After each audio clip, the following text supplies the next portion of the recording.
안녕하세요, 주꾸미입니다. 네, HMM. 오늘은 드디어 유의미한 상승을 보였다는 걸 볼 수 있을 건데 이게 되게 재밌는 게요. 그러니까 진짜 그런 말 있잖아요. 갭을 배운다. 그러니까 항상 그 안티들이 말할 때 어떻게 돼요? 만약에 여기서 이렇게 됐어. 그러면 항상 이 갭을 메운다. 막 이런 말 하잖아요. 근데 이게 실제로 맞는 말인 것 같긴 해요. 왜냐면 제가 그 갭 띄울 때마다 보면 뭐 위로 올랐든 아래로 갭을 띄웠든 이게 갭을 이제 띄운 거죠 이것도. 그러니까 어쨌든 이걸 메우는 그 봉이 한 번씩은 나타나더라고요. 그러니까 단타로 생각했을 때 그러니까 만약에 이렇게 됐어. 떡락을 했어. 그러면 여기서 이제 봉이 생기겠죠. 그게 이렇게 되는 건 꼭 나오더라고요. 그러니까 100%는 없어요 주식에. 근데 이럴 경우가 많더라고요. 그래서 뭔가 이 지점에서 뭐 이게 단타로 이렇게 할 수도 있겠다라는 생각도 드는데 아무튼 오늘도 보면 이 갭이 딱 여기서 뭐 이 갭을 좀 넘었죠. 어쨌든 갭이 있었죠. 어제 요렇게 갭이 있었던 건데 그 갭을 또 메워요. 이게 뭐 100%인지 모르겠죠. 아무튼 그렇다는 걸 말씀드리고 이제 시작을 할 건데 HMM 뭐 드디어 징크스는 깼습니다. 주꾸미가 방송하면 HMM 떨어진다. 오늘 깼어요. 떨어지긴 직불. 올랐죠. 근데 HMM 이거 기억나십니까? 옛날부터 말했던 건데. 항상 이렇게 낮에 급등을 하면 흘러내린다는 거. 옛날부터 말했던 거. 이거 오래 보신 분들은 알 거예요. 항상 낮에 갭을 띄우면 흘러내려요. 그리고 갭이 내려가면 올려요. 이게 되게 뭐야 고착화된 패턴 봐봐요. 올리면 내려요.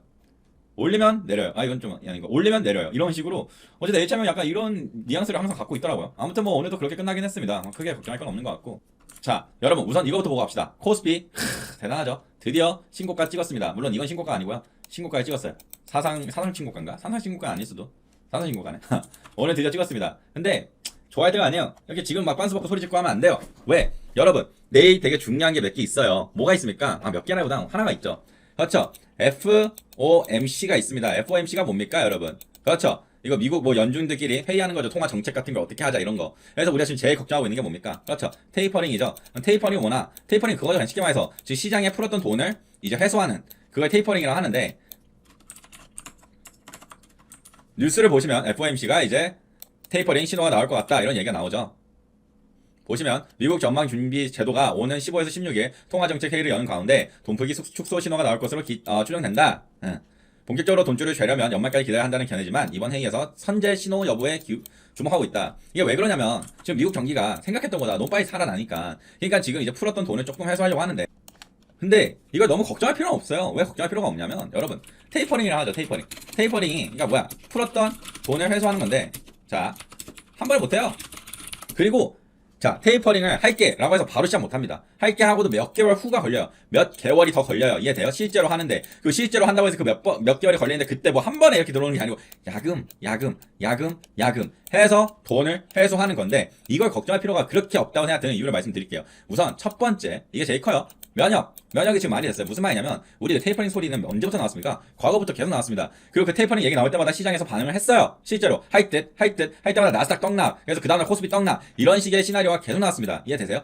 그러니까 지금 면역이 어느 정도 있단 말입니다. 물론 오늘 이제 진짜로 한다라는 뉴스가 나왔으면 시장이 반응할 수는 있지만 금방 다시 회복할 것 같다는 생각이 든다는 말씀을 드리는 겁니다. 이거는 면역이 있으니까. 여러분 처음 맞았을 때랑 여러 번 맞다 보면 이해돼요? 별로 안 아파요. 처음 맞았을 때가 그 충격이 크고 아프지. 근데 지금 이 테이퍼링 얘기를 수번 들었으니까 테이퍼링 이슈에 대해서 전 크게 걱정은 안 되는데 아무튼 해당 내용을 알아두기는 해야 되니까 이런 뉴스가 있다는 거 꼭 알아야 되고요. 그리고 우리가 좀 관심 있게는 봐야 됩니다. 테이퍼링이 지금 얘기를 할지 안 할지. 그리고 한다고 해도 뭐 너무 겁먹을 필요는 없다라는 게 제 개인적인 생각이고요. 자, 그리고 드디어 IMO 결과가 나왔더라고요. IMO 연간 탄소 감축을 2%로 이걸 떠나서 자, EEXI 이제 도입 결의했습니다. EEXI 들어옵니다. 언제부터죠 이거? 그렇죠. 2023년 1월부터 이제 EEXI 시행을 할 건데요. 오케이.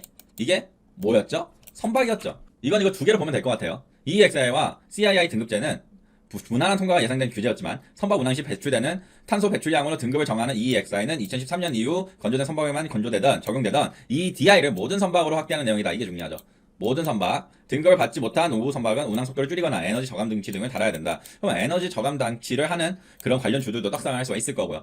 무엇보다 선박주들한테 지금 엄청나게 호재성 기사로 전 받아들일 거라고 생각됩니다. 왜요? 보세요. CII 등급제는 탄소 발출량을 매년 측정해 규제 수위를 결정하는 데 강력한 제도이다. 선박 에너지 효율에 따라 A에서 2등급까지 말했죠, 이거 다. D와 2등급은 시정 조치를 해야 된다. D등급은 3년, 2등급은 1년 내에 조치가 이루어지지 않으면 시장에서 퇴출된다. 무슨 말이야? 어떤 조치를 해야 될까요? 물론 뭐 환경 뭐 저감 장치 뭐 달고 이런 것도 있겠지만 선박을 아예 바꾸려는 애도 있겠죠. 오래된 배들의 경우는 이해가 되십니까? 선박주 지금 이제 날아갈 수 있어요. 충분히 엄청난 호재성 기사라는 말을 드리고 싶은 겁니다. 지금 통과됐고요. 결론적으로 HMM한테도 호재로 받아들여질 수 있는 부분이 된 거죠. 물론 이것 때문에 오늘 떡상이 나왔다? 모르겠습니다. 이 뉴스가 정확하게 몇 시에 나왔는지 모르겠어. 11시 51분이니까 뭐 이거 이전에 나왔으면 이것 때문에 HMM이 떡상을 했을 수도 있어요. 어쨌든 우리가 예상했던 HMM의 좋은 뉴스였으니까 어쨌든 이렇게 받아들여지는 것 같고요. 뭐 이거 좀 지겨운데 경험권 매각이 이제 수면 위로 올라온다. 인수자 물망이 나온다. 다 찌라시일 건데 보시면 여기 내용을 보시면 이것도 보시면 이거예요. 이 내용은 HMM 주식을 팔기 시작하면 일부만 아니면 통째로 팔거나 이참에 완전히 민간에 매각할 거냐 여러 고로 요소가 있다. 우리 혼자 결정 못한다. 시장 상황 어쩌고저쩌고 팔기 시작하면 그러니까 전화는 했는데 안 팔겠냐고. 팔겠지. 다만 이제 어떻게 파냐의 방식의 차이겠죠. 일부만 아니면 통째로 팔 거냐. 개인적으로 근데 모르겠어요. 이건 좀 물음표인 게 일부를 팔고 통째로 팔아도 되지 않을까? 그러니까 일부는 시장에다 푸는 거죠. 일부는 시장에다 풀고 일부는 이제 인수할 때 인수기업이 나타났을 때 걔네한테 이제 통으로 블록드 형식으로 팔겠죠. 이런 식으로 나오지 않을까라는 개인적으로 생각은 해봅니다. 이렇게 생각을 해서 어쨌든 뭐 이것도 뭐 아직은 물음표니까 이런 얘기가 오가고 있다는 거. 어쨌든 결론은 뭐야? 지금 날라났어요. 그 한국 LNG선이 앞날이 창창하대요. 이거 LNG선 만드는 회사가 누구죠? 대우조선해양인가? 모르겠어요. 정확하게 한번 찾아보세요. 또 이런 게 있다는 거. 지금 엄청난 호재성 기사로 받아들이면 될 것 같고요. 자, 그러면 HM 차트를 보기 전에 HM 한번 수급부터 보고 갑시다. 수급으로 봤을 때 500원이 올랐고 기관하고 금융투자, 그러니까 기관하고 외국인이 쌍끌이로 매수했다는 걸 볼 수가 있을 겁니다. 이런 건 좋은 거죠. 항상 이런 건 좋아져. 이제 지속성이 얼마나 되냐. 근데 분명히 외국인들이 눈독 들만하죠. 왜? 지금 EEXI 지금 이제 시행하기로 했잖아요. CII도 지금 적용될 거고 이해되죠? 그러면 당연히 친선박 많이 갖고 있는 HM 입장에서는 얘는 바로 그냥 현업을 떼도 되니까 얘한테 당연히 호재가 오지 않을까, 좋게 생각하지 않을까라고 생각을 한번 해보고요. 대차 거래 잔고로 봤을 때는 아직은 두산중공업만큼 좋지는 않죠. 그러니까 막 이런 게 좀 연속적으로 나오면은 좋을 텐데 이런 게 잘 나오진 않는 것 같고 어쨌든 자 5월 31일 일단 먼저 볼까요? 5월 31일이 언제입니까? 한 5만원 선일 때 이런 게 나왔었네요. 이거는 내가 놓쳤던 부분인 것 같은데 무슨 말일까? 5만원일 때는 쫄았나? 뭐 정확하게 저도 모르겠지만 아무튼 뭐 이런 흐름이 나왔다는 걸 볼 수 있습니다. 대차 거래는 아직 좀 늘고 있죠. 여전히 뭐야 공매도를 많이 치고 있다는, 그냥 치려고 하는 그게 이제 쳤다는 거죠. 쳤다는 게 많다는 거고 공매도 많이 친 게 많으니까 대차 거래가 느는 건데 뭐 이렇다는 흐름을 볼 수 있을 것 같고요. 공매도 추이로 봤을 때는 좀 이제 정상적으로 흘러가고 있네요. 그렇죠. 매매 비중이 좀 많이 줄고 있고 그러니까 뭐 이게 좀 지속이 된다면 당연히 HM은 또다시 비상을 할 수 있을 거라고 저는 믿어 의심치는 않습니다. 일단 아무튼 자, 한 줄로 요약하자면, 그러니까 지금 쉽게 말해서 FOMC 우리가 걱정을 해야 되겠죠. 이거 걱정해보나 한번 예상을 해봐야 될 것 같고, 일단 선박 규제, 이제 EXI 이런 거 됐다는 거는 일단 호재로 받아들일 수 있을 것 같고요. 그렇죠. 일단 이거 두 개가 있다는 거. 그리고 매각 이슈도 뭔가 좀 이제 조금, 물론 이거 다 찌라실 거예요. 절대 다 찌라실 거예요. 매각이라는 게 바로 일어나고 이런 게 아니기 때문에 다 찌라실 건데, 조금 이런 이슈들을 좀 바라볼 수 있을 것 같고요. HM 마지막으로 차트를 보고 끝내도록 하겠습니다. 차트로 봤을 때, 이거 뭐 왔다 갔다 거리는데 좀 약간 난잡하죠? 좋아 보진 않습니다. 거래량은 많이 줄었네요. 거래량 많이 준 거는 일단 좋아요. 좋은 거예요. 더럽지만 이것도 나름 지키고 있다고 생각할 수 있거든요. 이 라인을. 이해되시죠? 이 라인을 지키고 있다고 생각했을 때 거래량이 기준봉 세웠을 때 이거에 더 줄긴 해야 되겠네요. 더 줄긴 해야 되지만 아무튼 이런 흐름이 흘러간다는 건 나쁘지 않다는 거. 시장 관심 좀 떠나야 되는데 사실 HMM은 시장 관심 떠나기가 좀 힘드니까 그건 좀 힘들 수도 있을 것 같아요. 이 아래로 막 거래량이 줄고 하는 건. 아무튼 한번 여기 그거 보면 여기가 참 유의미한 자리처럼 보이네요. 45,000원 정도? 45,000. 제가 말했던 가격들이 한 1% 정도의 차이는 항상 이해를 해주십시오. 똑같을 수가 없습니다. 매일매일 새로운 그래프가 그려지고 거기에 대해서 또 하나 만드는 거니까. 근데 이 꼭지였던 부분을 그거 보면 여기는 과연 어떤 자리였을까요? 과거에. 뭐 딱히 의미를 찾기는 조금 애매한 자리죠. 이런 자리는. 오히려 이런 자리에서 이제 의미를 찾으려면 찾을 수 있겠는데, 그러니까 그럼 이렇게 보는 거죠, 여러분. 그러니까 여기를 넘었어. 그럼 저항이 심하니까 여기서 밀리는 거죠. 꼭 이 꼭지에서 잡는 게 아닙니다. 이렇게 잡는 게 아니고, 어떤 뭐 이런 자리들이 지금 앞에 포진해 있다라고 볼 수 있을 것 같고요. 아래로 떨어질 수도 있긴 하니까 얼마든지 언제든지 떨어질 수 있고요. 뭐 이런 자리도 항상 이쁘다 하고 말씀을 드릴 수 있을 것 같네요. 뭐 이런 자리들, 이런 자리를 하나 볼 수 있을 것 같고, 만약에 HMM 이제 또 떡상을 한다면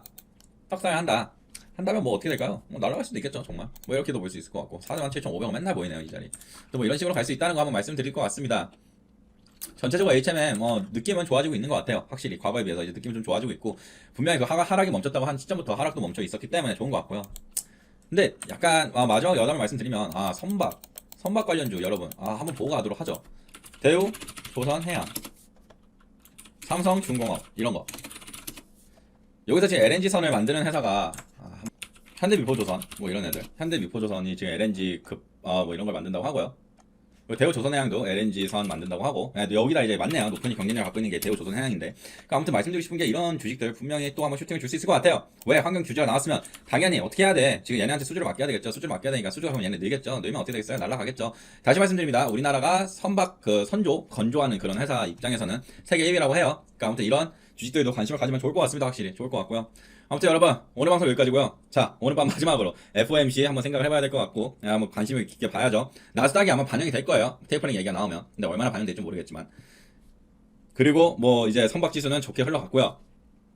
그리고 매각 이슈 이제 기다리면 될 것 같습니다. 아무튼 여러분 언제나 열심히 해서 언젠가는 주린에서 주포가 되시길 바랍니다. 감사합니다.